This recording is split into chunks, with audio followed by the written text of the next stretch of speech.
嚟咗海南嘅文昌啊！呢度係咪食椰子雞最出名嘅吓？服務態度好啊！椰奶雞嘅調料啊，聞到啲青檸味啊，芫茜、蒜、醬油，哎呀，等食等食，知道咩啊？我識講呢個豬頭好爽喎，手感非常之好，我哋落知下。今日嗰日食椰奶雞啊，嗱，先搞個椰奶雞嘅配料先。椰奶雞啊！椰奶雞啊！啲雞皮。呢個炒魷魚啊，炒魷魚我都冇食過。蝦醬炒地瓜葉，你哋有冇食過啊？哎呀，靚啊！椰奶雞啊！椰奶雞，椰奶雞，哇，爽啊！哎呀，哇！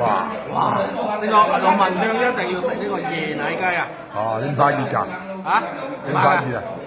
熱唔熱啊？喂，奶唔奶啊？奶，好奶味，飛仔奶啊！哎呦，嗱話咩啊？話你熱啦！哇！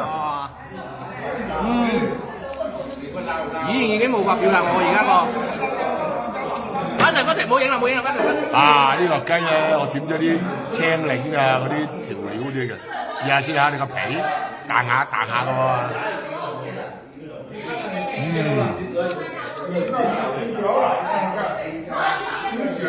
脆皮啊！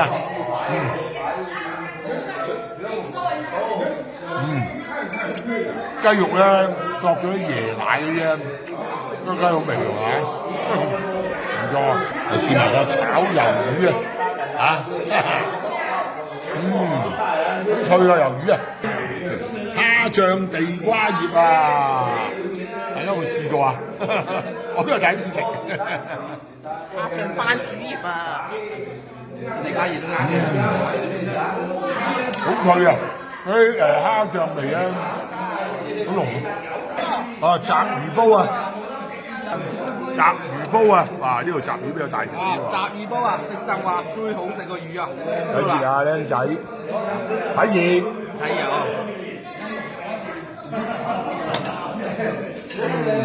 都幾鮮下㗎。椰奶啊！食完雞嗰陣試下個椰奶嘅湯啊，好甜。啲椰奶味好重啊，好濃啊呢度。唔錯啊！好啦，拜拜。喺文昌仲有咩好食？喺文昌仲有咩好食？介紹下嚇。